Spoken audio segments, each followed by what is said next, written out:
Vamos lá. Na última vez que nós tivemos um encontro aqui, a maior parte não estava, foi uma quinta-feira, se não me falha a memória. E foi um encontro bem legal. Fomos Gabi, Solange, não me lembro mais quem.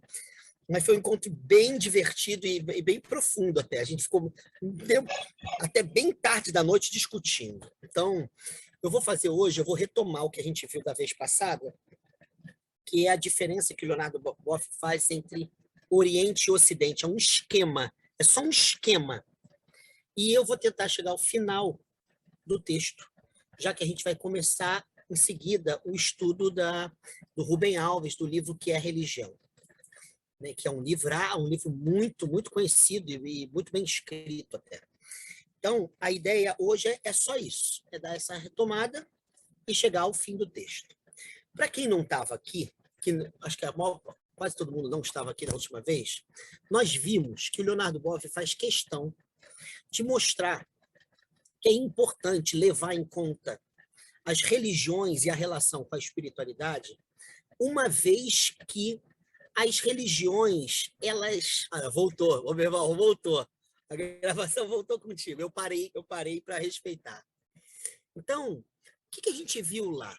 O que essa professora fez comigo? Ela estava conversando comigo que ela fundou um grupo de pesquisa de espiritualidade na medicina. E ela queria conversar comigo. Me pediu uma bibliografia, porque ela estava estudando espiritualidade desvinculada de religião. Só que ela anotou, são os alunos, as meninas, as alunas delas que estão se beneficiando com a pesquisa, e também tem um pessoal que trabalha com enfermagem e tudo mais. Então, trabalha na linha de frente, dentro de hospitais, de clínicas. Nosso amigo Samuel! Samuel, é você, cara! Tudo bem, meu amigo? Que isso, cara? Que é isso? Que bom, Samuel, que bom. Bem-vindo. Muito obrigado, um prazer estar com vocês, viu? Desculpa aí o atraso. Que isso, cara? Que coisa bonita, cara.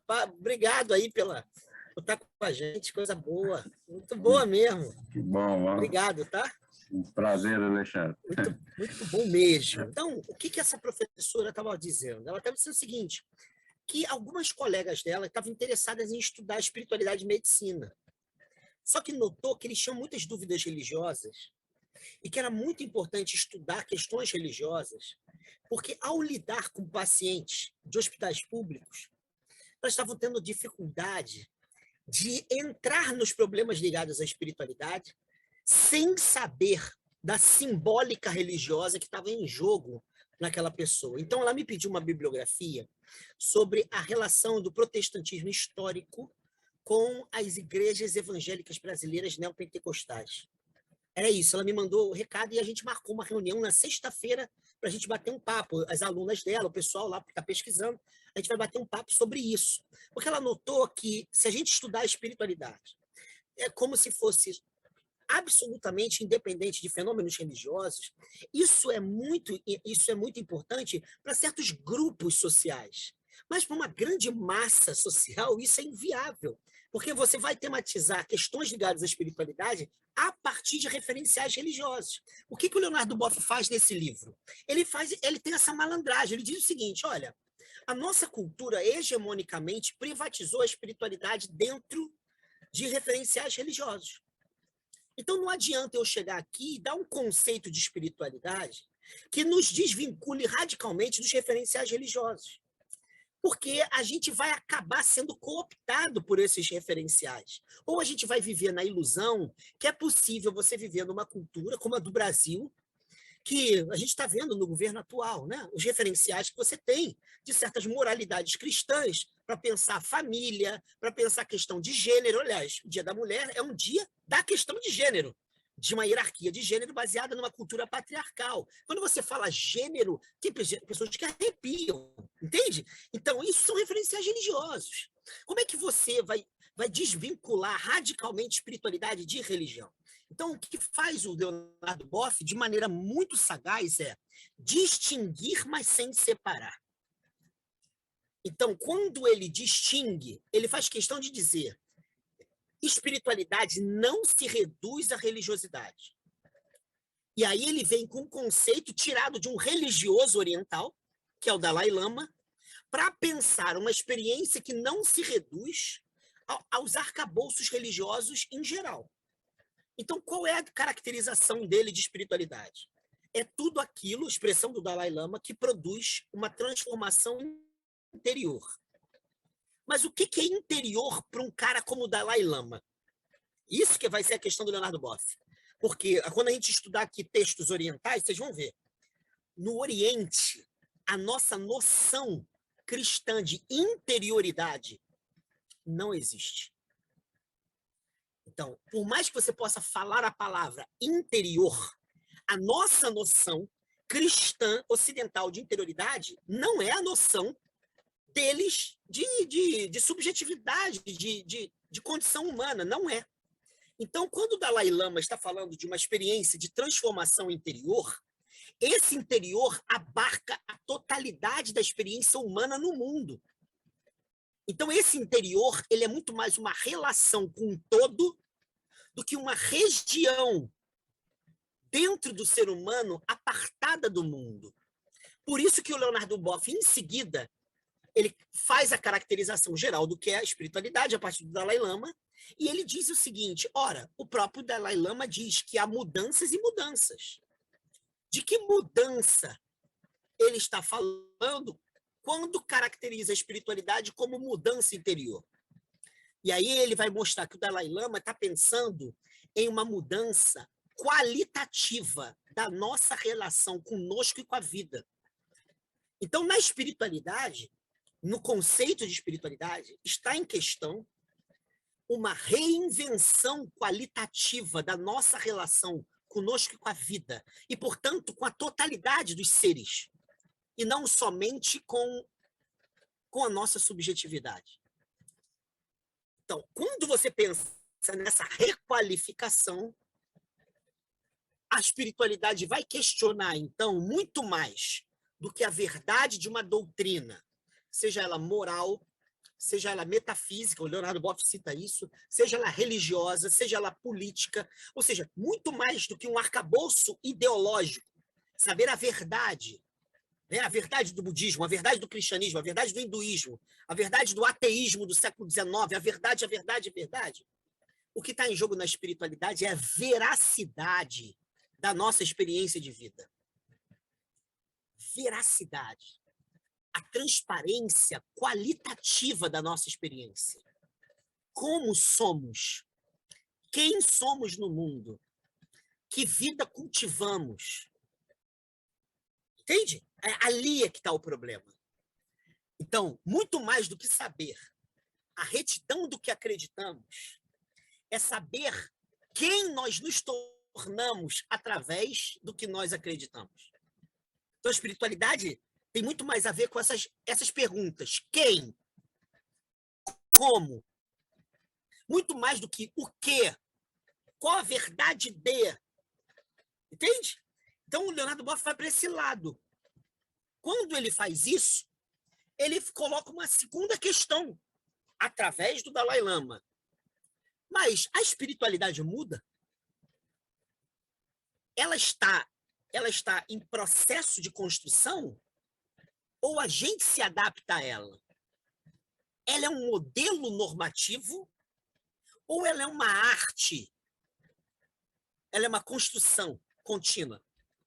E aí ele cita o Dalai Lama de novo. O Dalai Lama vai dizer o seguinte: assim como os tempos mudam, toda espiritualidade muda com o tempo. E aí ele diz lá, não é o ser humano que deve se adaptar à cama, mas a cama que deve se adaptar ao ser humano. E ele diz, assim também a espiritualidade. É como se fosse um cobertor. Se ele não está nos protegendo do frio, ele deve mudar. Entende? Senão a gente morre de frio. E O Dalai Lama vai dizer, a espiritualidade é isso.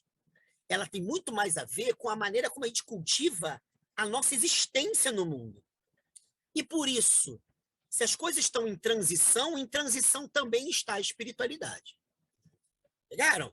A gente já viu isso, estou retomando isso, porque chega o problema da religião no Leonardo Boff. Igual essa médica que falou comigo hoje. Chega o problema da religião, por quê? Porque ele vai dizer que as religiões, sobretudo no Ocidente, se apropriaram da espiritualidade como se fosse propriedade privada. Então, ele vai parar e dizer assim, mas peraí, vamos dar uma caracterização mínima disso que a gente chama de religião, porque religião também é um conceito. Hoje já tem muita gente escrevendo sobre isso. Como que esse conceito também não é um conceito tão universal quanto a gente imaginava. Se você for, por exemplo, a culturas ameríndias, portanto, os povos originários das Américas, o que a gente chama de religião dificilmente você encontra. Na Grécia pré-clássica, dificilmente você encontra o que a gente chama de religião. Em culturas aborígenes, dificilmente a gente encontra. São culturas, por exemplo, da Sibéria, culturas xamânicas. Dificilmente você vai conseguir isso que a gente chama de religião. Você vai ver que o que a gente chama de experiência religiosa está integrada com outras experiências para a gente, que parece para a gente que não tem nada a ver com religião, como ética, pedagogia, política, sexualidade e assim por diante. Entende? Então, ela está muito mais integrada em outras dimensões da vida, que nós ocidentais compartimentamos. Aqui é a nossa experiência religiosa, ali é a nossa experiência política, ali é a experiência pedagógica, ali é a experiência sexual, ali a gente vai localizando. Entende? Então, o que o Leonardo Boff diz? Olha, então vamos caracterizar de uma maneira, assim, meio que um conceito formal, só para a gente operar com esse conceito. Ele vai dizer, olha, religião, ela trabalha com um conjunto de ritos, conjunto de mitos, de práticas, de relação ou não com uma divindade, por exemplo, o Zen budismo quase não tem relação com divindade, mas que anuncia alguma prática de salvação, seja nos termos judaico-cristãos muçulmanos, seja na ideia do nirvana nos budismos, seja a ideia de autorrealização em muitas culturas hinduístas, mas ela promete uma experiência de salvação, independentemente de quando isso se dê. E mais, ela é orientada por doutrinas. Por doutrinas. Então, a experiência religiosa ela é codificada. E ela codifica as nossas experiências em geral. Então, você tem uma moralidade baseada nessa doutrina, você tem uma visão de mundo baseada na doutrina e assim por diante. A pergunta do Leonardo Boff é qual a relação entre espiritualidade e religiosidade? Ele vai dizer, primeira coisa que deve nos marcar radicalmente é a espiritualidade é fonte da religiosidade.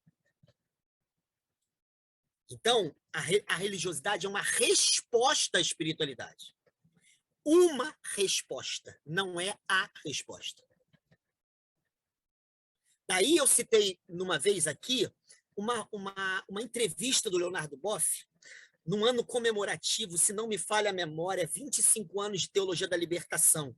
Se não me falha a memória, é isso. Chama-se Balanço de não sei das quantas. É um livro só com entrevistas dele. E o entrevistador pergunta para ele qual é para ele o lugar da religião na experiência humana e qual é o lugar da religião para ele na experiência da fé. Porque, não sei se vocês já leram ou já ouviram falar, há uma teologia protestante do século XX que vem com um cara chamado Karl Barth, um teólogo suíço, Karl Barth, muito importante, inclusive porque atuou contra o nazismo. E o Karl Barth diz que a fé de Jesus e a fé em Jesus não tem parte com religião. Isso para ele é um princípio. Jesus de Nazaré e crer em Jesus não tem nada a ver com religião. Então, ele não só distingue, ele separa. Entende? Então, esse cara fez uma pergunta para o Leonardo Boff: qual a relação entre religião e fé? E ele dá uma resposta muito legal. Ele diz: a religião é uma resposta humana a uma divina proposta. Então, a religião é uma resposta cultural a uma divina proposta. E ele diz que a fé é a acolhida dessa divina proposta. A religião é uma resposta cultural que se calcifica, se cristaliza. E por isso que ela tem que estar se metamorfoseando sempre, porque as interpelações divinas, elas não se calcificam nas respostas. Entendeu? Então, Leonardo Boff, ele relativiza a religião à luz da relação entre fé e Deus, no sentido cristão. Nesse livro aqui, que a gente está usando como fio condutor, que é de 2001, o Leonardo Boff está dizendo o seguinte: a religião, ela é uma resposta à espiritualidade, mas ela é uma resposta cultural, condicionada e não absoluta, portanto. A experiência fontal, ou seja, a fonte é a espiritualidade. Entende? E quando ele vai se perguntar, no caso do cristianismo, qual é o lugar da igreja, já que a igreja é uma instituição, já que a igreja é uma tradução religiosa, entende? Ele vai dizer a relação da igreja com a espiritualidade cristã e de Jesus de Nazaré, que para ele é mais importante, a espiritualidade vivida por Jesus de Nazaré, que nós já estudamos aqui, ele vai dizer é que a igreja, ela é somente um cano através do qual passa a água. A espiritualidade tem a ver com a água. O cano. Leandro, não é uma frase, não, é um pensamento do Karl Barth. Ele diz que a fé cristã e a fé de Cristo, que é diferente. A fé de Jesus é uma coisa, a fé de Cristo é outra. Não tem parte com a religião. Com qualquer religião. Portanto, para ele, o cristianismo não pode ser religião. Entendeu? Isso é Karl Barth. Mas o Leonardo Boff está dizendo o seguinte: a instituição religiosa cristã, ela é um cano. A água é a espiritualidade, que é o modo da gente atualizar a experiência com Jesus de Nazaré. Ele usa ainda uma outra imagem. A igreja é a vela, ela não é a chama. Portanto, ela é veículo, ela não é um fim em si mesmo. Entende? Quando ele fala de cristianismo. Pegaram? Então, ele está especificando numa religião que é a nossa tradição hegemônica no Brasil. Né? Então, ele está dizendo, é meio, não é fim. Espiritualidade é relação de fim e não de meio. Então, qual o lugar saudável da religião na relação com a espiritualidade? Potencializar a espiritualidade, portanto, sem um meio para servir a espiritualidade. É só isso. E não o contrário. Se houver autonomização da religião, ela mata a espiritualidade. Essa é essa relação que interessa. A origem, o originário, o profundo, espiritualidade. O derivado, religiosidade. Tem relação entre ambos, claro que tem. Mas isso significa que a espiritualidade excede a religiosidade. Ainda que, culturalmente, as religiões tenham privatizado a espiritualidade. Agora, ele para e diz o seguinte: entretanto, a espiritualidade, ela tem traços culturais. O exercício dessas transformações qualitativas da vida, dessa arte de viver, cultivando formas de plenitude de vida no mundo, traz traços da cultura. A gente está falando português, entendeu? E a gente está falando português brasileiro, repleto de gírias, repleto de contrações que são próprias do nosso português, sobretudo carioca. A gente está falando dentro de um escopo cultural onde os nossos humores são condicionados pela cultura brasileira. É só você ir à Europa para você ver a diferença. Ou seja, o arcabouço afetivo, ele é condicionado culturalmente. Isso significa que a espiritualidade, ela não é exercida fora dos condicionamentos culturais. Ela pode questionar os condicionamentos. Ela pode ajudar a promover transformações, mas ela é condicionada. Então, o que o Leonardo Boff diz? Ele diz o seguinte, olha, vamos pegar de maneira caricatural. Então, ele vai fazer caricaturas.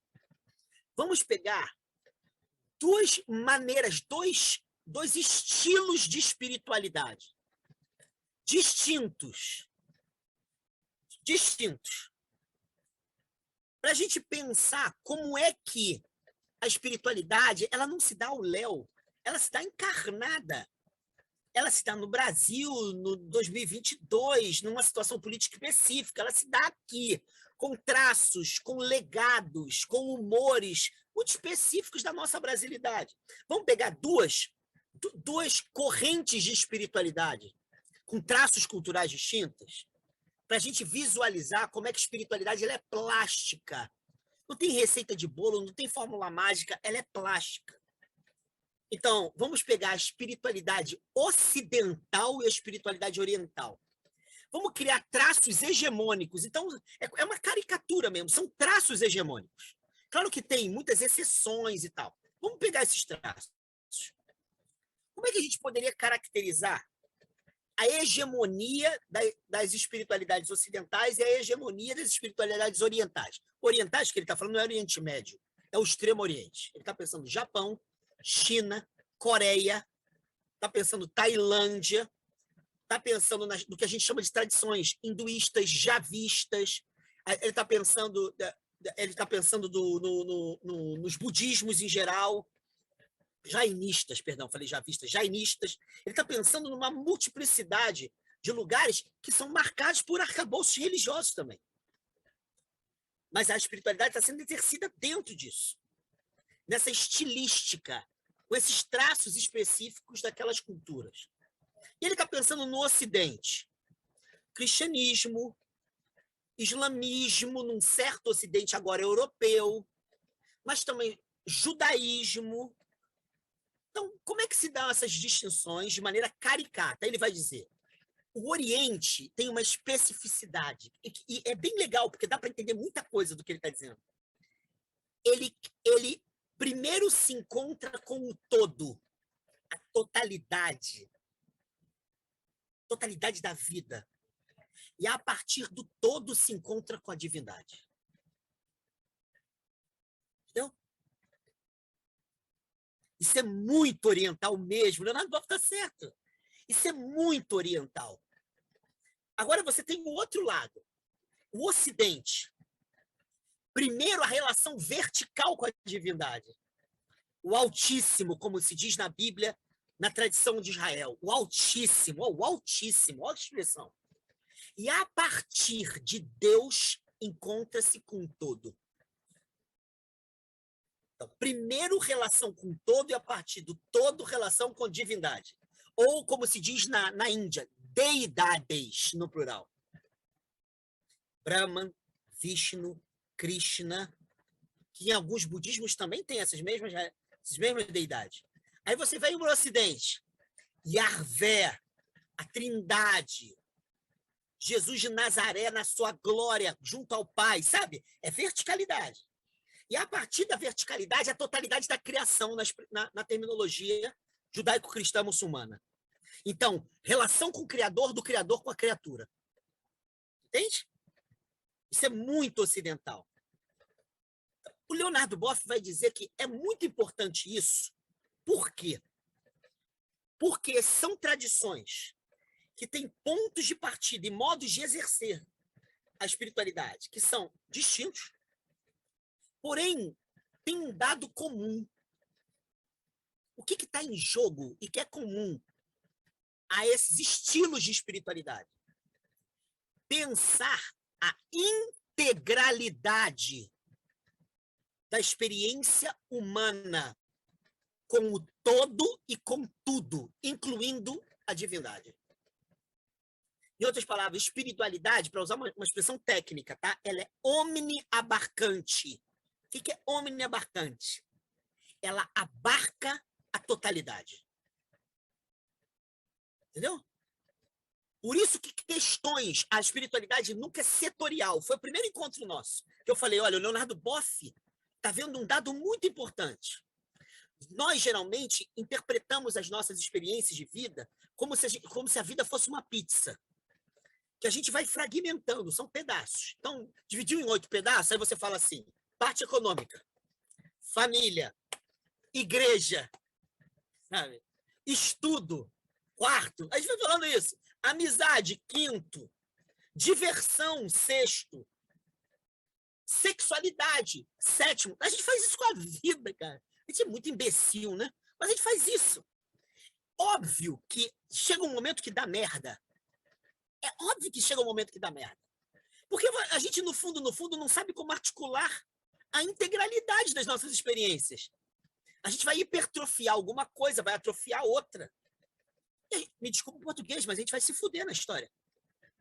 A espiritualidade, para o Leonardo Boff, ela é uma experiência que questiona a integralidade da nossa relação com a vida. E, portanto, entra na espiritualidade viver e morrer, bem e mal, superação, queda, sabe? Sexualidade e, ao mesmo tempo, assexualidade. Tudo vai abarcar, ou seja, vai integrar, é uma experiência de integração. E o que ele está dizendo é que, independentemente do ponto de partida, o que acontece é uma articulação de vetores. Verticalidade, horizontalidade. Essa articulação é o que mostra, como Leonardo Boff vai dizer, que o ser humano é um nó de relações para todos os lados e direções. É um nó de relações para todos os lados e direções.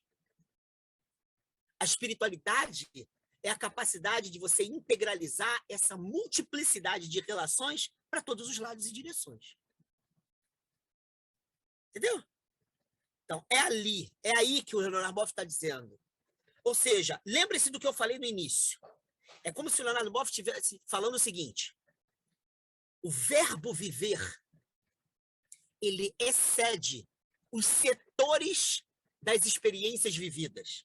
Então, a gente está aqui junto, numa tela, discutindo espiritualidade à luz do Leonardo Boff. A vida, viver, está acontecendo aqui. Mas viver não se esgota aqui. Desligou a tela, a gente vai fazer um monte de coisa. Mas o viver também não se esgota nas outras coisas que a gente faz. Mas que coisa estranha é o verbo viver. Porque ele se revela em cada vivência, mas não se esgota nas vivências vividas. A espiritualidade é essa tensão entre o verbo viver e os campos das nossas vivências. Entenderam? Boa. Vitor Mancuso, teólogo católico, sim, troca a palavra logos, no princípio era relação, concordo, é uma tradução possível, e não só possível, talvez necessária, né? Talvez necessária para entender como é que, no princípio, era essa relacionalidade, né? Muito bom, Samuel, muito bom. Então, o viver é sempre relacional, mas o viver não se esgota na multiplicidade de relações. Então, essa tensão é ali que está a espiritualidade. Porque ela abarca o todo, mas não hipertrofia. Não hipertrofia os campos das nossas vivências. Hipertrofiou, acabou. Entende? E isso fica muito... Quando a gente lê os textos orientais, vocês vão ver, isso fica muito claro. Nos mestres budistas, é muito claro. Isso fica claro, por exemplo, na espiritualidade de um Ricardo Reis. Para ser grande, ser inteiro. Sabe? Ser grande é ser inteiro. Mas o que o Ricardo Reis diz depois é que a nossa inteireza, ela não se esgota numa experiência. A nossa inteireza, ela se dá aqui, ela se dá depois transando, ela se dá depois bebendo um vinho com a Patrícia, que está usando o Dia da Mulher como argumento para hoje vai ter uma devoção a Dionísio na casa dela, vai ser uma loucura. Então, é isso, essa inesgotabilidade que mostra que a gente não é uma inteireza, a gente é a possibilidade de muitas inteirezas. Entende? Se você absolutizar uma inteireza, acabou. Se você perceber que não é possível ser inteiro em parte alguma, também acabou. Então, o que o Leonardo Boff está dizendo é que os caminhos do Oriente e do Ocidente, ele ainda diz que é o caminho africano. Ele fala, por exemplo, do axé, ele fala dos orixás, mas ele diz, olha, isso é uma terceira via muito rica, mas eu estou querendo fazer só uma comparação que dá para você entender o que está acontecendo na espiritualidade dentro de matrizes africanas a partir dessa comparação. Independentemente do ponto de partida, o que interessa na espiritualidade é a integração de tudo com tudo. E, portanto, a possibilidade de nós sermos inteiros, inteiras, na multiplicidade, usando a palavra de Samuel, das nossas relações. É isso que o Leonardo Boff está querendo trabalhar. Aí ele para. Depois dele falar a via do Ocidente ou do Oriente, ele vai usar no Ocidente, por exemplo, as espiritualidades que se revelam nas obras de Teresa de Ávila e São João da Cruz. Eu já dei uma palestra uma vez num núcleo espírita de 3 horas e meia. Foi muito legal, há muitos anos, em Petrópolis, sobre São João da Cruz. A relação entre erotismo e espiritualidade em São João da Cruz. E deu até merda para mim depois, né? Porque a galera não gosta muito dessas coisas, né? Disseram que quando eu falava sobre erotismo, os espíritos de luz saíam de perto de mim. E aí eu perguntei lá para o líder, mas alguma vez eles já estiveram perto de mim? Porque o meu problema não é que eles saiam, o meu problema é saber se já estiveram presentes, né? Do meu caso, eu acho muito difícil. Mas para você ver como é que é uma espiritualidade podada. Se falar em sexualidade, em erotismo, que não é nem a noção de sexualidade é do século XIX, né? Nem existia no século XVI. Mas se você fala em erotismo, as pessoas ficam loucas. Não tem luz, não tem trevas, tem espíritos obsessores. Tal. Pô, que babaquice, né? E eu interpretava um poema famoso de São João da Cruz, que era um cântico espiritual, que ele trata, igual ao livro dos cânticos, né? Os Cantares de Salomão, que a gente atribui a Salomão, ele trabalhava a relação de Cristo como noivo e ele como noiva. Só que é uma experiência radicalmente erótica com Cristo, sabe? E que vai entrando em tudo na vida. E ele vai se sentindo assim, com tesão e querendo buscar Cristo, que ao se revelar a ele, de alguma maneira, se distanciou. Então ele tem um tesão pela busca. É uma loucura aquilo. Porque é uma linguagem muito, muito sexualizada, sensualizada, e, ao mesmo tempo, ela é extremamente integradora. O Leonardo Boff faz questão de citar João da Cruz. Entende? Que é um grande pensador que pensa o eros da espiritualidade. A gente poderia falar a espiritualidade como tesão. Como tesão, sabe? Como aprofundamento no mistério de ser, mas ser na totalidade das nossas experiências. Então ele faz questão, e ao mesmo tempo ele cita Teresa de Ávila, grande mestra, aliás, grande mestra companheira, né, de projeto caminhada de João da Cruz, grande mestre do século XVI, que quase foi para a Inquisição, quase, quando ela estava nova, porque ela tinha aqueles arroubos místicos. E São Pedro de Alcântara que teve que dizer para o Tribunal da Santa Inquisição que aquilo não vinha do demônio, porque os inquisidores achavam que esses arroubos poderiam vir do demônio. E por que não vinha do demônio? Esse é um homem espiritualizado. Por que ele notou que não podia vir do demônio? Aquelas experiências de perda de consciência. Né? Não sei se vocês sabem, muitas carmelitas descalças, companheiras de Santa Teresa d'Ávila, tinham orgasmos no meio da oração. Orgasmos. Elas gozavam. Isso é espiritualidade. Espiritualidade tem que gozar mesmo. Mas por que não podia ser do demônio? O São Pedro de Alcântara dá a sacada. Ele era mais velho que ela. Ele viveu, num certo momento, como eremita. Ele era considerado um grande sábio. Aí ele dizia o seguinte: não pode vir do demônio a inspiração para o viver. A inspiração para o viver que nasce de cada experiência dessa. Ou seja, ele não olhou a experiência por si só. Ela foi e bateu a cabeça, né? Você chega lá na Espanha até hoje, na cela dela, tem as marcas da cabeça dela, quando ela batia na grade superior. E a grade está torta. Até hoje eles deixaram lá, né? Com essas experiências assim, extraordinárias. Ele vai dizer, não é aí que você entende que aquilo não é do demônio. Você só entende que aquilo não vem do demônio porque aquilo inspira o viver dela. O cotidiano dela se transformou. A Santa Teresa d'Ávila tem uma frase que é genial. Quando perguntaram para ela como é que ela faria para ter esses arrobos místicos, que a gente chama de arrobos místicos, ela disse o seguinte: não serve para nada, a não ser para minha vaidade. Ou seja, ela fala, tem nenhum sentido isso. Não adianta ficar valorizando isso. Não tem sentido. O que tem sentido? É o que o Pedro de Alcântara falou. É o viver. Se isso inspira o viver, você sabe que aquilo tem a ver com a espiritualidade. Se aquilo te tira do viver, aquilo é demoníaco. De novo, qual é o critério? É a integração com a totalidade. Entende? Leonardo Boff faz questão de citar os dois. Mas eu citei para vocês um poema atribuído... para vocês não, estava só Solange aqui no dia.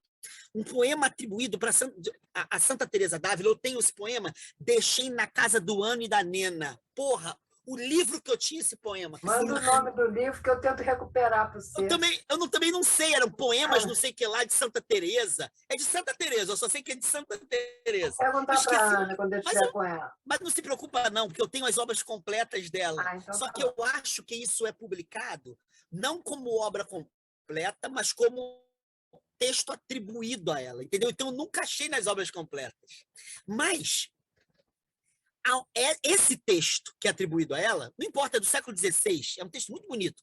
Ele é uma interpretação cristã de um poema muçulmano do século XII. Então, eu li numa tese há muitos anos esse poema muçulmano, e você vê que ele é uma reapropriação. O texto dela diz o seguinte: ó Senhor, se creio em ti, interessada no paraíso, exclua-me do paraíso. Se creio em ti, por medo do inferno, condena-me ao inferno.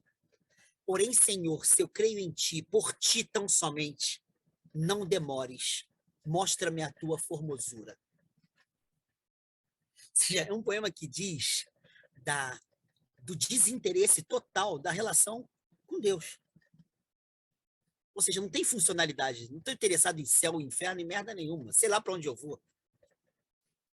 Leonardo Boff, ele bate nessa tecla. A espiritualidade ocidental, ela é marcada por uma verticalidade que é integralizadora. É a partir da verticalidade que você se volta para o todo.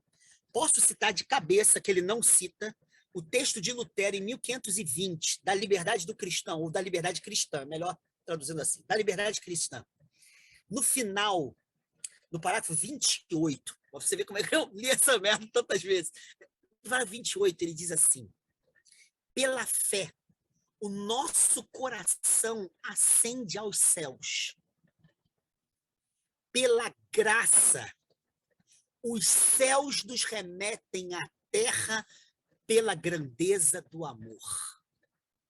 Aí o Lutero diz: a fé que se exerce no amor é desinteressada.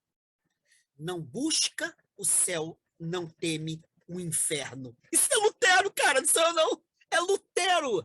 Aí vem essas merdas, essas igrejas evangélicas prometendo o céu, medo do inferno. Isso é uma babaquice, é pra nada. Entende? Ou seja, olha só o que o Leonardo Boff está querendo dizer. A gente poderia trabalhar o Lutero até melhor do que a Santa Teresa d'Ávila nesse caso. A fé, ela verticaliza, mas a relação vertical, ela nos puxa para baixo, numa relação totalmente desinteressada chamada amor. É isso que o Lutero está dizendo. Por outro lado, você tem o Extremo Oriente. Eu citei aqui, acho que a Gabi e a Solange devem se lembrar o exemplo que eu dei, que eu aprendi com um monge alemão do budismo Theravada. Ele veio ao Brasil e ficou um tempo... a gente fez jantei com ele aqui em Laranjeiras um dia. E o que eu gostei nele era que era meio garanhão, sabe? E que descumpria o celibato. Eu adoro gente que descumpre o celibato. Porque espiritualidade, você não pode absolutizar a lei, né? E ele descumpria sem nenhuma culpa. Eu achava aquilo muito legal, né? Muito bonito, por sinal.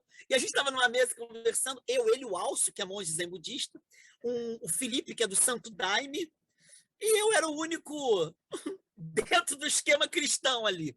E a gente começou a bater papo, todo mundo aí falando, eu falando, arranhando meu inglês e tal. Aí o cara contou uma história que eles, no budismo Theravada, contam.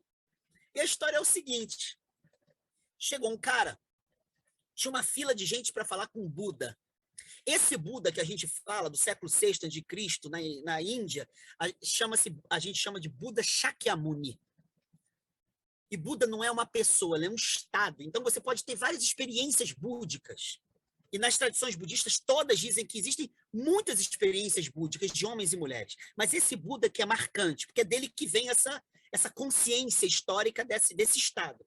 E aí, o Buda Shakyamuni estava meditando embaixo da árvore que ele se iluminou, que se chama Bodhi. Estava lá, viajando na maionese e tal, e ia receber o pessoal que quisesse conversar com ele.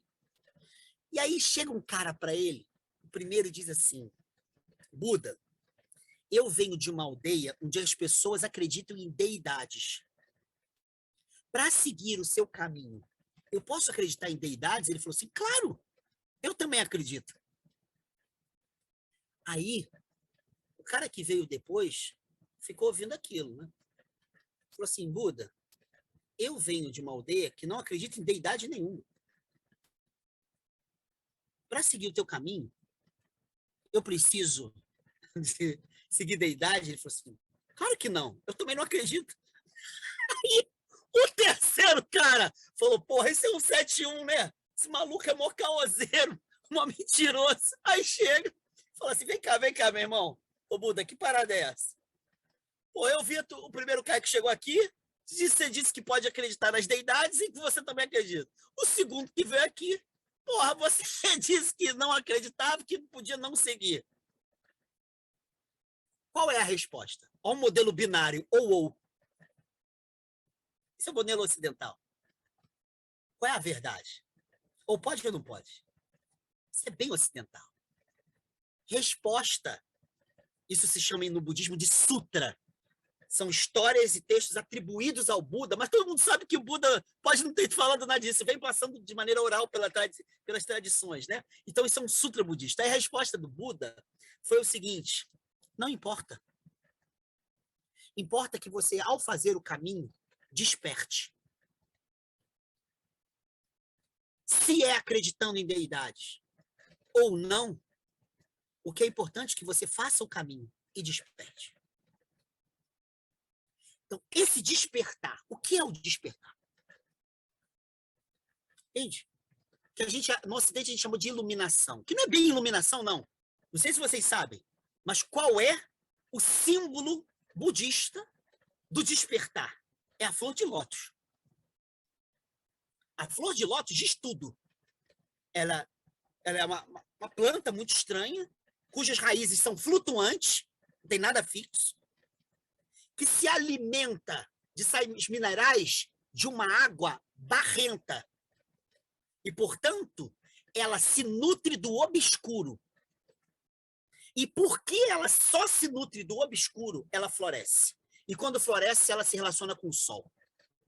Então, o que a gente chama de iluminação não é essa ideia de que a gente descobriu a luz. Não, é nada disso. No Oriente, não tem oposição desses elementos que nós ocidentais binariamente excluímos. Ou luz ou sombra, sabe? Fogo, treva. Deus, diabo, corpo, alma. Esses binarismos fazem sentido nenhum no Extremo Oriente. Nenhum. Então, é o contrário. Despertar é um florescimento que só vê a luz, porque se alimenta das trevas.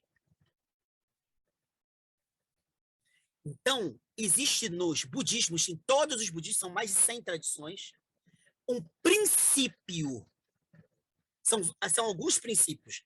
Mas tem um princípio que também está em várias tradições indianas, que é o princípio da não dualidade. Entendeu? O que é o despertar? É uma experiência de integração sem dualidades, sem distinguir, separar e hierarquizar oposições. O bem ou mal, Deus, o diabo, ou alma ou corpo, ou homem ou mulher, ou hétero ou homo, sabe? Por isso, quando você lê os textos, a gente vai ler aqui, textos zen budistas, a gente vai ler aqui. São textos de despirocar. Porque são textos que trabalham exatamente contra essa fragmentação da experiência humana. Então, exatamente essa experiência de florescimento que integra o que a gente, segundo eles chamam isso de ilusão da mente, né? Mente é uma categoria muito importante. Ilusão, Maya ou Mara, né? Em Pali é Mara e Maya em sânscrito, que é ilusão. E que, segundo os textos do Buda Shakyamuni, a primeira ilusão é atribuir identidades fixas e a ideia de bem absoluto. Porque se você tem um bem absoluto, você vai opor ao mal, vai combater o mal através do bem, vai produzir sofrimento, destruição, aniquilação, falta de integração, falta de relação. Entende? Então, o que o Leonardo Boff faz? Ele utiliza textos orientais, sobretudo budistas, para falar disso que eu estou falando.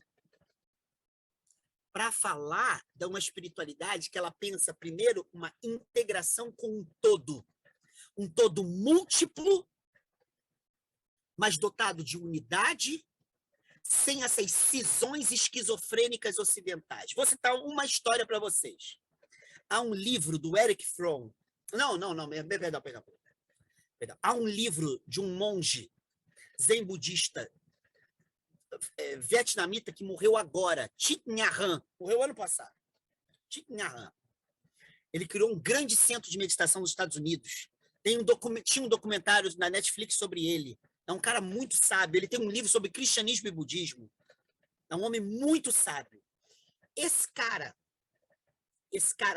contou uma história num livro dele, também um sutra, que diz o seguinte. Ele usou a terminologia ocidental para a gente entender. Certa vez estava o Buda Shakyamuni dentro de uma caverna meditando. E ele tinha uma espécie de Pedro dele, chamado Ananda, um discípulo mais próximo a ele. E, de repente, Ananda viu se aproximar Maya. No Extremo Oriente, nas espiritualidades orientais, não existe a noção, esse substantivo chamado o mal. O que a gente chama de mal lá se chama ilusão. Então, Maya chega lá. E ele olha e começa a querer expulsar e dar porrada. E aí, Maya chega para ele e fala assim, Ananda, eu vim aqui em missão de paz. Eu vim aqui para conversar com o Buda. Aí ele falou, mas você estava iludindo ele. Eu vi lá na árvore, quando o Buda vai entrar em estado de Buda, né? Quando ele passa do Siddhartha para o Buda, quando morre o Siddhartha e nasce o Shakyamuni, é assim que geralmente se interpreta, aparece debaixo dessa árvore uma mulher mó gostosa, sensualizando, que era Maya, entendeu?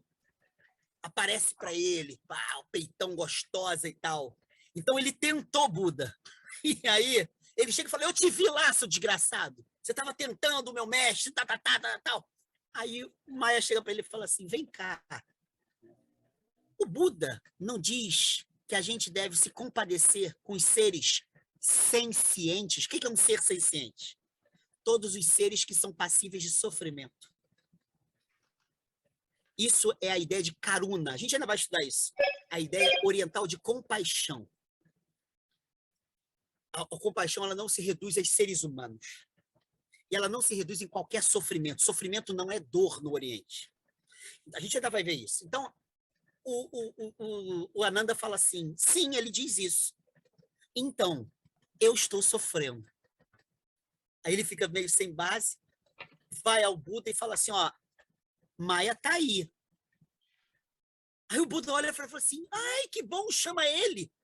E você poderia servir um chá pra gente? É muito louco, né? Aí chega, o Ananda não entende porra nenhuma. O Maia chega para ele e fala assim, o senhor vai me atender? Ele falou assim, vou, vamos tomar um chá juntos. Eles tomam um chá, começa a bater papo. E o Ananda fala assim para ele, olha que história linda. Fala assim, o Maia fala assim para ele, o Buda, eu vim aqui para dizer que você venceu. O bem venceu. Aí ele falou assim, como assim? Eu não aguento mais as pessoas me odiarem. Depois que você despertou, todo mundo sabe que eu sou a ilusão. E agora dizem que eu sou o mal. Quando eu passo na rua, as pessoas querem me apedrejar. Ó, bem e mal. Entendeu? E aí Buda chega para ele e fala assim, não, meu irmão, não faça isso. Eu não seria Buda sem você. Eu é que te devo gratidão. E você deve existir, caso contrário, ninguém desperta. Você acha que eu gosto que as pessoas coloquem imagens de mim e coloquem frutas e façam orações e queiram que eu resolva todos os problemas das suas vidas? Você acha que eu gosto que as pessoas me atribuam poderes mágicos? Eu não gosto. E elas jamais vão conseguir isso. Elas estão se iludindo comigo. Você é a única condição do despertar humano. Sem você, eu não teria me tornado o que eu me tornei. Você não é o mal. Eu não sou o bem. Você é a condição para o despertar humano. E aí eles se abraçam, se tornam amigos, e o Buda fala, aí o Tikahanga usa a expressão ocidental, o Buda fala para o Ananda, jamais trate como mal ou como demônio a ilusão que nos faz despertos. Entendeu o que eu estou dizendo? Mais ou menos como o capítulo 4 dos evangelhos de Mateus e Lucas, respectivamente, versos 1 a 11, 1 a 13, respectivamente. Quando o diabo vai ter com Jesus no deserto, Jesus dialoga, sobretudo o evangelho de Lucas, mas também no outro. O texto termina dizendo que ele foi embora para retornar em momento oportuno. Jesus não aniquila, ele dialoga. É a partir do diabo que Jesus assume a missão do reino. Sem o diabo, Jesus não floresceria como mensageiro do reino. Jesus jamais expulsou o diabo. Entende? É mais ou menos essa lógica. Isso significa que os dualismos ocidentais, a mente que compartimenta, hierarquiza, exclui e moraliza, isso é o bem, isso é o mal, isso não faz sentido numa consciência búdica, entende? Por isso é que o primeiro sutra, que eu vou ler com vocês quando a gente for estudar, o primeiro sutra do chamado das tradições budistas, que é quando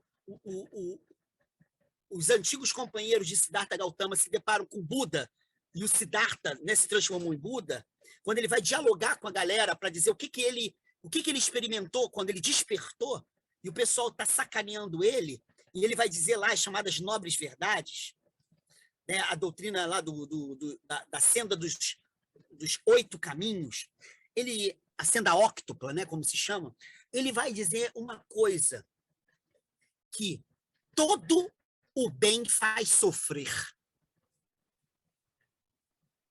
Entenderam? Dá para entender agora. Todo bem faz sofrer.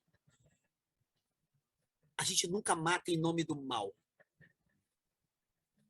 A gente só identifica o mal porque a gente luta por uma realidade que só tem o bem. Entende? No Oriente, a parada é outra. Por isso, a espiritualidade é uma relação com a unidade na multiplicidade da totalidade.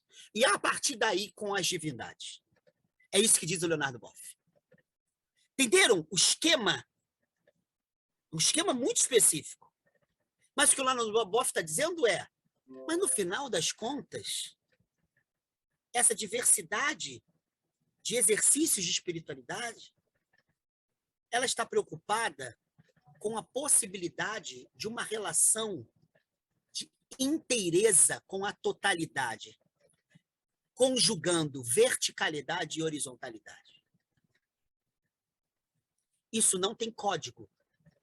Isso é uma arte. Isso é uma tarefa. Entendem? E aí, quando ele chega no final do livro, que ele vai acentuar, porque era dezembro de 2001, então ia ser o Natal, então ele vai reinterpretar a palestra dele a partir do problema cristão do Natal. Ele vai dizer uma coisa muito próxima aos budismos, muito próxima aos gurus indianos. Vocês me lembraram de várias histórias orientais. Eu amo o Oriente. Eu tenho fascínio. Tem uma história. Não sei se o Jonas já contou para vocês essa história. Vocês já ouviram da boca dele. Essa história eu conheço pelo livro, mas depois o Jonas conhecia também, a gente discutia essa história. E o Jonas escreveu um livro que ele citava essa história. Certa vez, o Maurice Béjart, um grande nome da dança contemporânea, ele quis conseguir um guru na Índia. E ele tira férias na França e vai para a Índia. Isso está num livro chamado Dançar a Vida, do filósofo Roger Garaudy. O prefácio do livro é do Maurice Béjart. E o Maurice Béjart diz isso, que ele fala, porra, cara, chegou um momento que a minha vida estava tão estressante que eu falei, eu vou buscar um guru. Eu quero sair desse estresse. Eu quero mais luz na minha vida e tal. E aí ele vai, e um amigo indica, ele vai lá e passa uma temporada. E o mestre é um yogi. Só que yoga significa união. Olha a ideia de unidade. E o guru soube quem era ele. Um belo dia o guru chama ele e fala assim, você não é dançarino?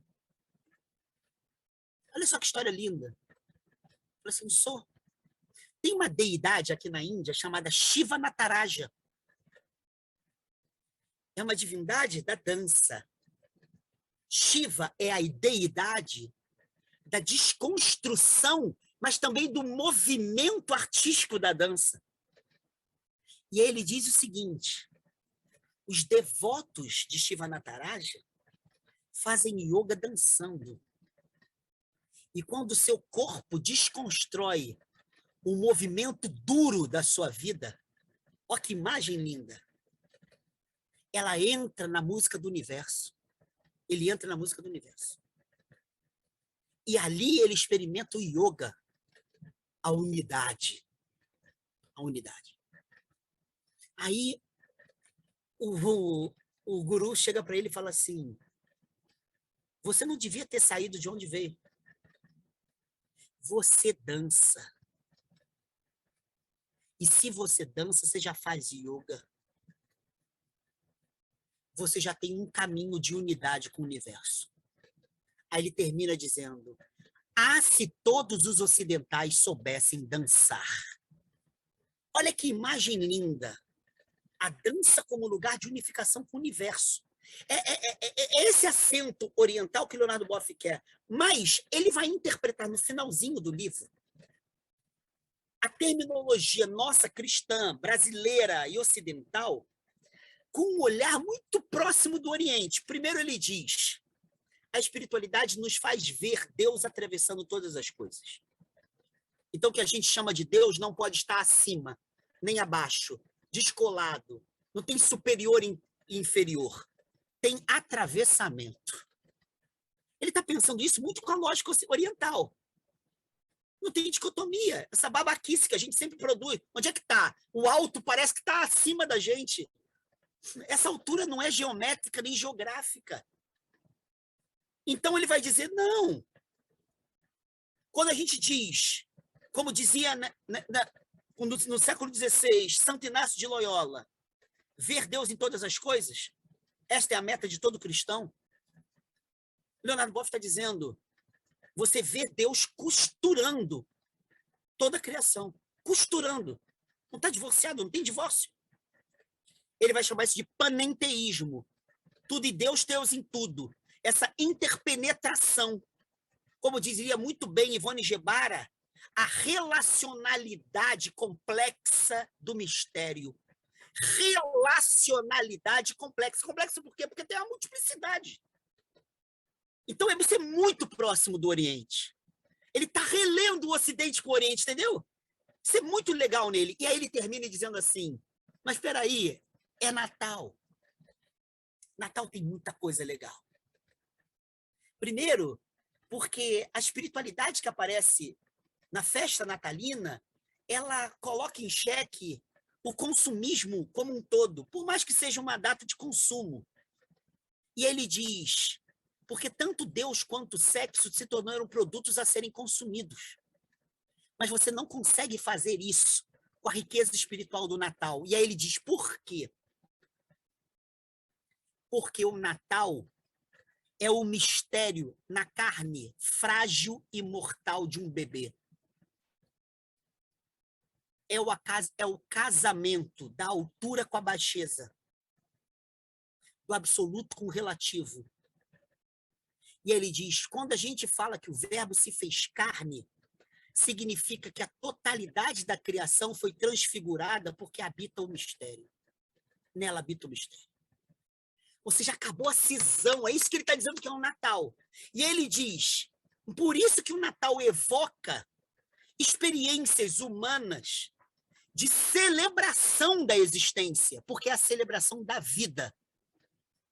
E ele fala, nessa celebração, o que há é enternecimento e cuidado, carícia, não posse, disponibilidade e não apego, liberdade, não opressão.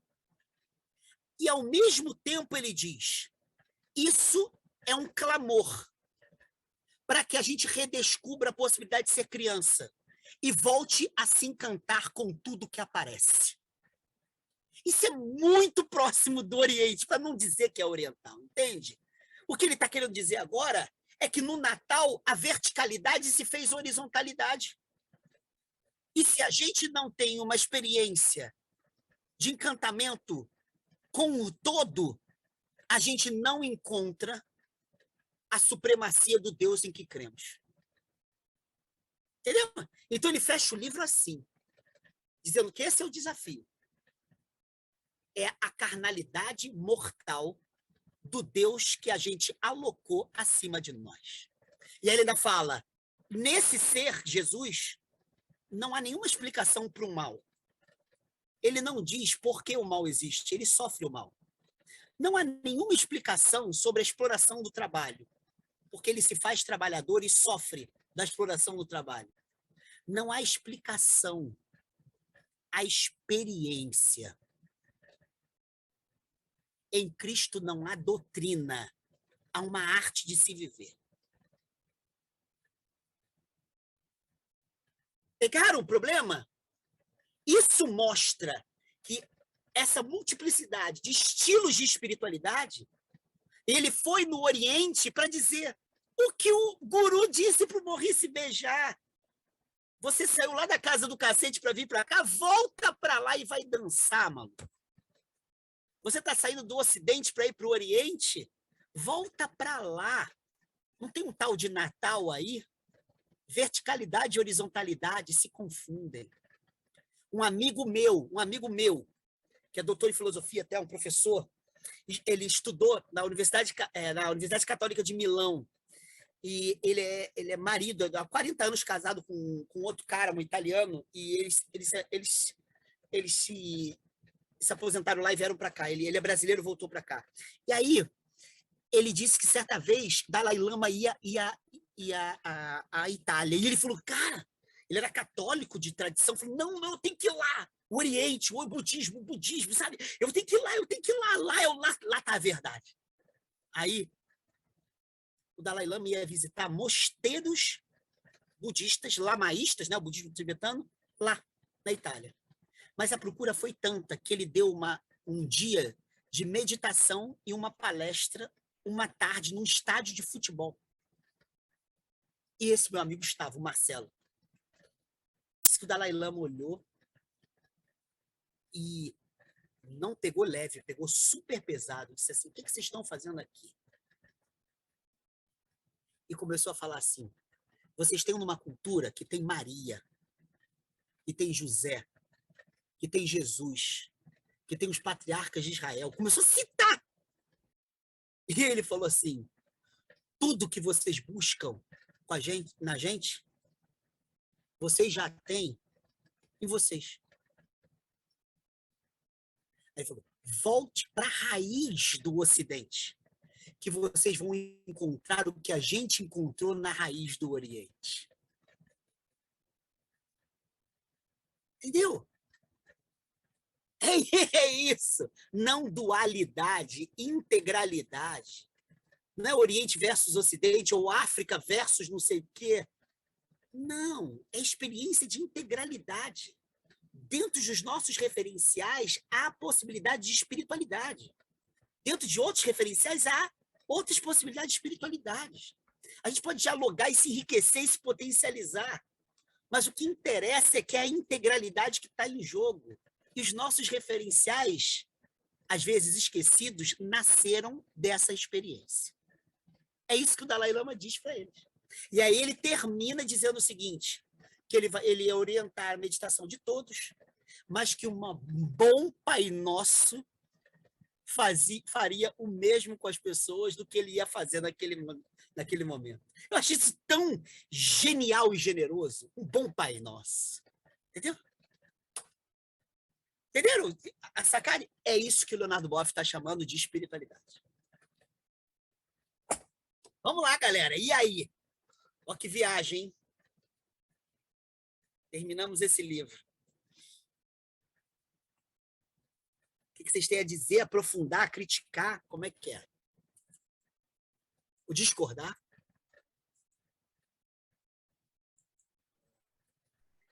Eu queria falar, se fosse possível, uma pergunta. Você pode falar tudo. Que isso, cara?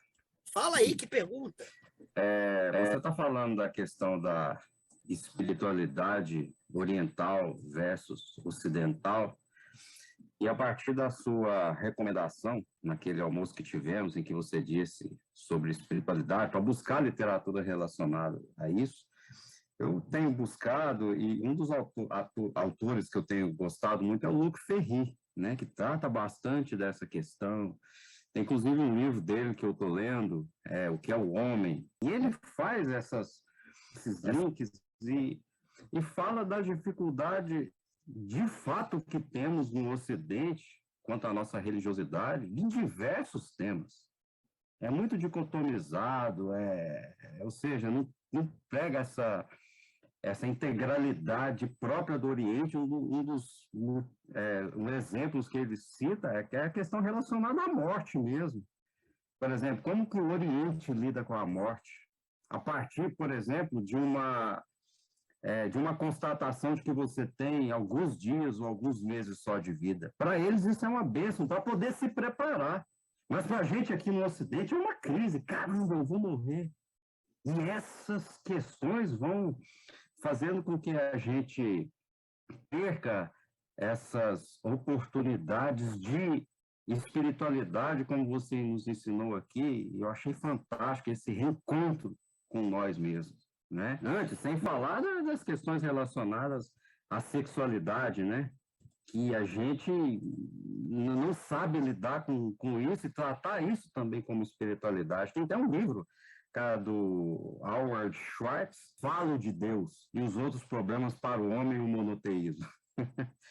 As dificuldades que a gente tem de lidar com a sexualidade, né? Como parcela da espiritualidade da vida em si. A minha pergunta é a seguinte: quanto ao cristianismo, esse que eu estou criticando e você criticou tão bem, fazendo esse paralelo com as tradições orientais, como pastor de uma comunidade de fé que pressupõe essa tradição cristã ou seja, como base, como sacerdote, você acha que não seria necessário um trabalho de desconstrução e reconstrução da nossa teologia sistemática tradicional, basicamente aquilo que o Jonas faz no Deus Fora do Espelho? Que ele, pelo menos a leitura que eu tenho, é que ele vai pegando a nossa teologia sistemática e vai desconstruindo e lançando novas bases de espiritualidade, falando assim. Você acha que não seria necessário uma nova teologia sistemática, uma literatura vasta, a partir desses diálogos com as tradições orientais? Puxa, Samuel, sua questão é muito séria. Há uma necessidade de contínuo exercício de desconstrução, mas contínuo. Ou seja, é como se tivesse que estar na essência da espiritualidade que se exerce dentro do cristianismo. Porque a nossa tradição, ela é uma tradição de formulação de verdades monolíticas. A gente não pensa verdades nos sentidos relacionais e transitórios. E por isso é que a nossa espiritualidade é refém de doutrina. Isso é um perigo muito grande, mas é um perigo realmente muito grande. Então, todo o caráter artístico, inventivo da espiritualidade, da fé, ela se perde em nome das... Vou usar essa expressão que não é minha, é de uma antiga professora minha de teologia. Ela dizia o seguinte: na teologia não se cria, se inventaria. Isso diz tudo. O que é inventariar? Inventariar é você fazer de uma nova forma o que já foi feito.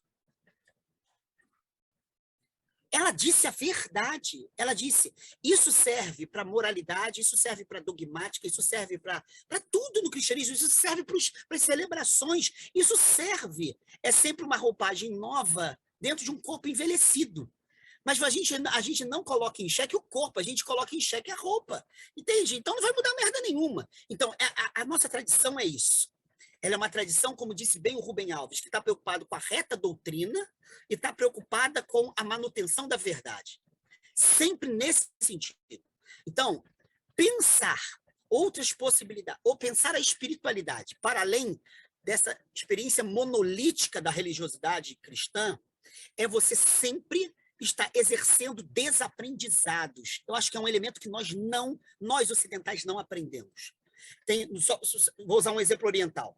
No Zen budismo, há uma experiência que é muito legal. Quando você tem o Satori, lá eles chamam de Satori, que é essa experiência que a gente chama de iluminação, que é o encontro com Nirvana, com essa dimensão de plenitude. Quando você tem essa experiência, todo aquela ritualística que você fazia no dia a dia, acordar tal hora, tanto tempo de meditação, recitar o sutra tal, porque eles recitam tudo aquilo. Você aprendeu a fazer. Tudo aquilo será desaprendido. Não porque você vai deixar de fazer, mas porque ele vai ganhar um outro lugar. Então, faz parte da espiritualidade que se exerce lá a consciência de que exercer a espiritualidade é estar pronto para desaprender.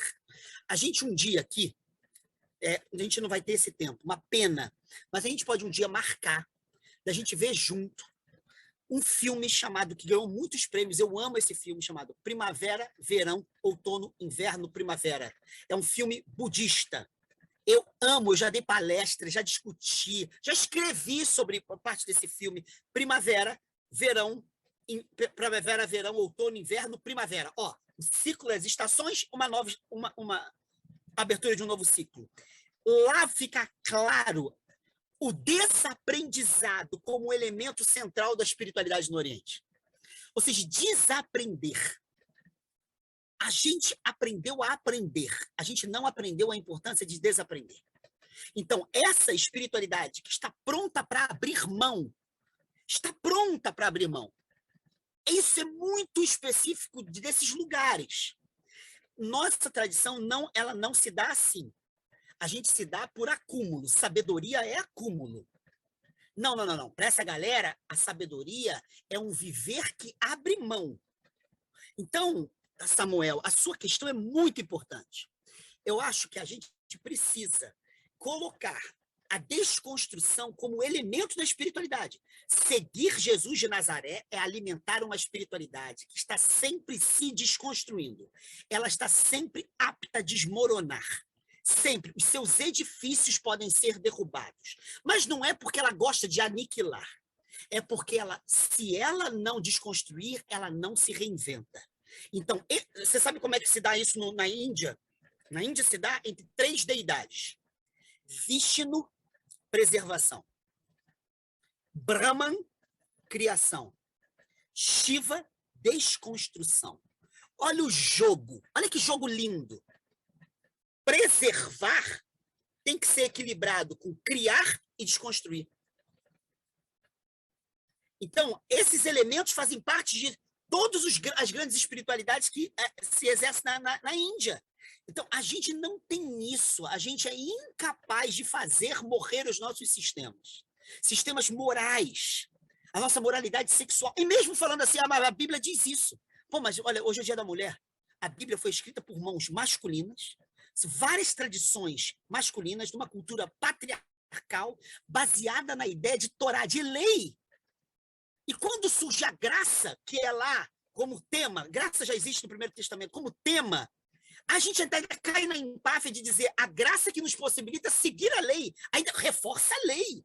Não, mas aí Jesus vai lá e diz, né? Ouviste o que foi dito aos antigos, eu, porém, vos digo, não foi o ser humano feito para o sábado, mas o sábado do ser humano. Mas a gente não consegue desaprender. A graça, ela exige desaprendizado. Ela não exige acúmulo.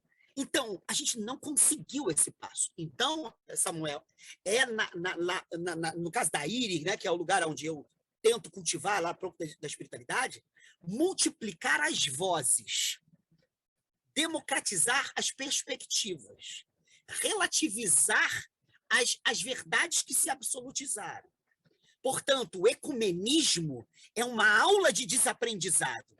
Eu desaprendo quando eu ouço um hinduísta. Eu desaprendo como uma puta foi falar domingo agora. Uma prostituta foi falar domingo no culto. E uma puta tem muito para me ensinar. Ela tem muito que me desconstruir. Ela deu tapa na cara e se contradisse, mas não importa. O fato de ter uma puta que fala, e através dela fala o nosso Deus contra as nossas perspectivas, traz aquele incômodo que é muito saudável. A prostituta falou para a gente, é a segunda vez que ela fala na IRI, e falou com autoridade de uma espiritualidade que se dá dentro da realidade de uma prostituta. E ela falou dessa realidade. Ela falou das dores, falou das conquistas, da liberdade, dos traumas, e você via vida nascendo ali. E você via beleza nascendo ali. E você via tristeza sendo transformada. E isso exige para a gente desaprendizado. Então, ecumenismo é a arte de desaprender através da pluralidade que nos enriquece. Então, tudo isso a gente tem que levar a sério. Então, Samuel, não tem uma receita, mas tem estratégias para a gente colocar o desaprendizado como elemento central da nossa espiritualidade cristã. Não sei se você já leu o livro Dalai Lama Fala de Jesus. Leia esse livro. Leia a perspectiva do Dalai Lama interpretando Jesus, para você ver se não tem um Jesus bem mais legal lá. E ele não está falando de Jesus que ele está inventando, não. Ele tá falando dos evangelhos. Já leu o que Gandhi fala de Jesus? Gandhi era leitor dos evangelhos. O Gandhi disse que baseou toda a sua espiritualidade no sermão do monte do Evangelho de Mateus. Ele disse isso. Agora, veja o que aquele indiano fez da leitura de Jesus. Cara, uma revolução, cara. Entende? Então, a gente tem que desaprender, cara. A gente tem que saber, a gente já tem que, a nossa educação dentro das igrejas, ela tem que estar sempre mencionando, isso aqui não é absoluto. Essa música não é absoluta, essa liturgia não é absoluta, esse código não é absoluto, essa interpretação não é absoluta. E mais, Deus não é um livro. Deus não é um livro. Esses 66 livros da Bíblia protestante não são um mistério. O mistério atravessa, mas não esgota o mistério. E esse mistério se deu numa cultura patriarcal, que se tornou fonte de violência. A gente não pode absolutizar o patriarcado. E falar que Jesus é um varão, que é filho de Deus, um varão, para generificar, ou seja, o Filho de Deus é um homem, e só como homem Deus se revelou plenamente, isso é de uma violência que mostra a necessidade do Dia da Mulher, porque a gente violentou através da simbólica cristã, a simbólica judaico-cristã e muçulmana, que é extremamente misógina, patriarcal, machista, ridícula, sabe, violenta. A gente tem que desaprender o patriarcado. Caso contrário, a gente acha que só há Deus de Israel em estruturas patriarcais, será? Então, desaprender, cara, a gente não tem essa coragem. Poder não ser mais o que se era. Não para ser mais o que nos ensinaram, é para poder ser o que não nos ensinaram. O que o pastor nunca ensinou, o que a Bíblia talvez não tenha escrito, mas que outros diálogos me fazem ver. Mas espera aí, Mas Jesus me inspira a aprender coisas aqui que ele não está claro que ele vive. Olha, tem um teólogo católico chamado que é o Eduard Skillebecks. Eduard Skillebecks, no final da vida, teve um pensamento extremamente revolucionário. Ele disse assim: quando você lê os evangelhos, muita coisa das experiências de vida dos seres humanos não aparece ali. Esses buracos negros não se revelam ali. E ele diz o seguinte: outras religiões nos mostram experiências desses buracos negros. Ou seja, a revelação mostrou a plenitude de vida, mas não a completude das situações onde a plenitude se realiza. E aí ele disse: por isso é preciso aprender com outras culturas e outras fés, porque as situações da vida não foram esgotadas nos evangelhos. E aí ele diz: Buda tem a nos ensinar aqui. Aí ele diz: o hinduísmo aqui, o outro aqui, o islamismo aqui. Ele vai dizendo. E a gente não pode não abrir olho para isso. Mesmo que isso equivalha a se desfazer de muitos entulhos. A gente tem que se desfazer de entulho, cara. Tem muita merda com a gente. A gente tem que desaprender. Alexandre, obrigado. Para completar a sua fala, só na Eucaristia ao som de Metamorfose Ambulante do Raul Seixas aí, viu? Muito obrigado. Muito bom, cara. Mesmo. Um outro homem que nos inspira em algumas práticas de espiritualidade, né? É isso. Ou posso, Paul Tillich, que era o antigo nome dessa classe, que disse que qualquer coisa é palavra de Deus, se aponta para a possibilidade da gente viver no nosso tempo a qualidade de vida que Jesus viveu no tempo dele. Qualquer coisa, ele diz, até um fósforo é a palavra de Deus, não a Bíblia. A Bíblia não esgota a palavra de Deus, porque a palavra de Deus é a maneira de viver que Cristo viveu. Então, qualquer coisa pode ser palavra, porque qualquer coisa pode apontar. Até Exu do Candomblé. E quando eu vou lá, eu me encontro. Eu me encontro. Tem muita gente que tem um cagaço. Eu me encontro mesmo. E me encontro no budismo, e me encontro, cara. É o pior que eu me encontro. Patrícia, que agora virou macumbeira, também vai lá e se encontra, cara. E nos ensinam muita coisa, cara.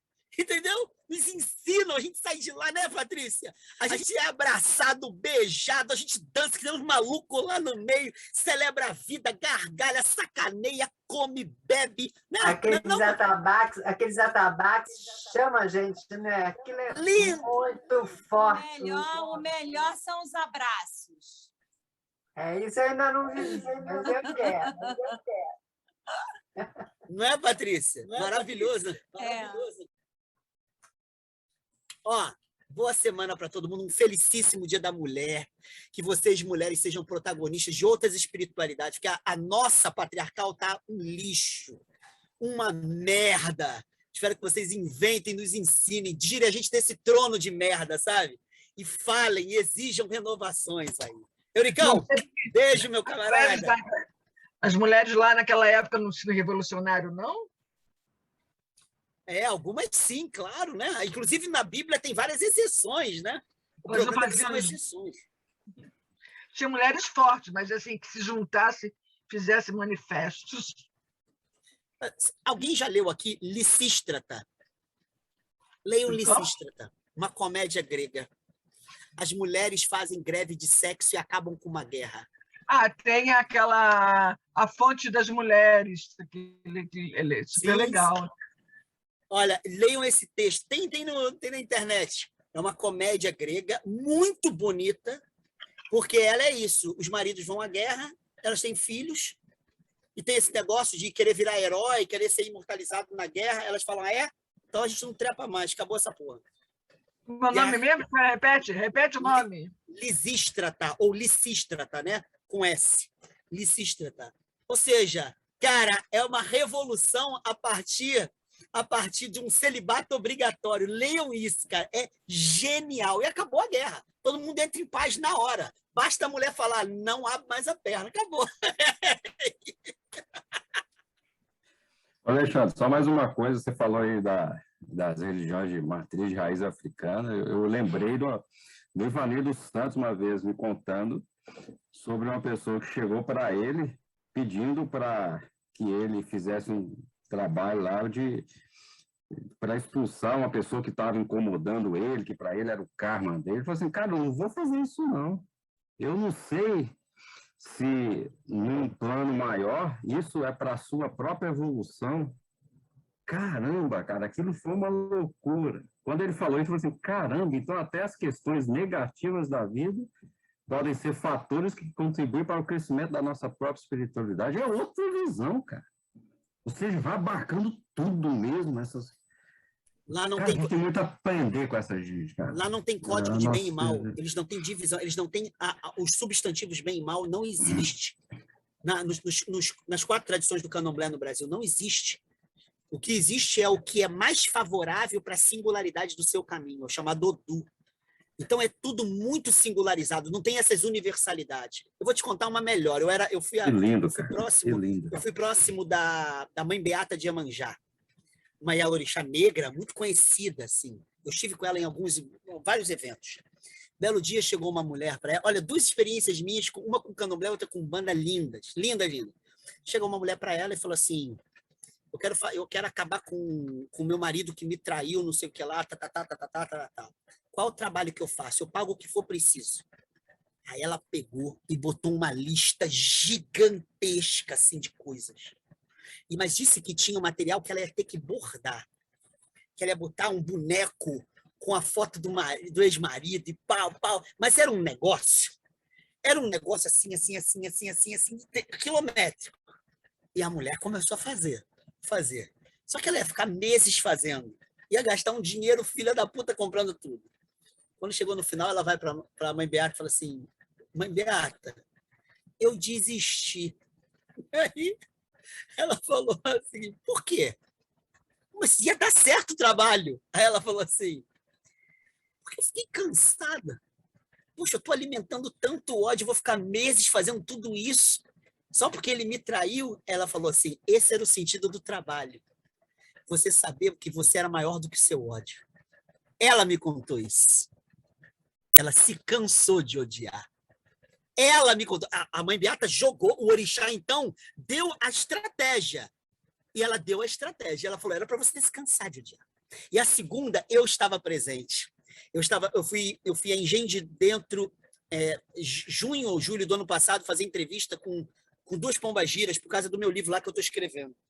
E estava a pombagira, a Patrícia conheceu, da mãe Viviane, a Maria Padilha, rainha das 7 cruzilhadas. E eu ia fazer entrevista por ela no fim. Eu ia conversar com a Maria Farrapo e depois com ela. Só que entraram 3 mulheres, uma mais velha, querendo conversar com ela, querendo uma consulta, que é assim que eles chamam. Ela estava na salinha dos Exus, das pombagiras, que ficavam no lugar, atendendo. Cara, de repente, essa mulher começa a falar alto. Eu tinha acabado de entrevistar a Maria Farrapo. Então, acabei a minha entrevista, eu estava escutando os barulhos. A porta estava fechada, mas estava muito alto. E a mulher falou assim: não, dona Padilha, o que eu faço para tirar ele dessa mulher? E ela está calada. Eu faço qualquer coisa. O que a senhora gostaria de receber para tirar o marido da outra, sabe? Aí ela deu uma risada assim. Falou assim: sua filha da puta. Assim como eu vou te dizer. Assim, exatamente assim. Sua filha da puta. Eu não vou tirar ele dessa mulher. Eu vou tirar você da vida dele. Porque pombagira é mulher livre. Você está me pedindo algo de escrava. Se esse homem não te ama, esse homem não te faz livre. E se você quer se rebaixar por esse homem, é porque você não ama a sua liberdade. Pombagira só ajuda a liberdade. Eu vou te tirar ele da tua frente para você aprender a se amar e desejar ser livre. Nunca mais apareça na frente de uma pombagira pedindo para ser escrava. Porque isso é a única coisa que uma pombagira não pode fazer. Isso é feminismo, entendeu? Isso é o Dia Internacional da Mulher, é Dia das Mulheres serem pombagiras, sabe? É isso. E ela, essa pombagira que eu estou falando, quando eu perguntei para ela lá o que é ser pombagira, a primeira resposta dela é ser mulher livre. Eu fiz umas 5 vezes essa pergunta, eu tenho lá todas elas anotadas. Aí eu perguntei para ela o seguinte, mas pombagira só existe em Aruanda, que é o plano lá, né, que os guias vivem e tal? Ela falou assim, claro que não. Eu dei até esporra assim, ela falou, pombagira é toda mulher que luta para ser livre, em Aruanda ou na Terra. Aí eu perguntei para ela, dezembro de 2020, perguntei para ela, você pode me dar um exemplo de uma pombagira que não é de Aruanda? Ela falou assim, aquela que vocês mataram. Eu falei, eu matei? Não matei ninguém. Ela falou assim, você, né? Ela fala, vocês mataram.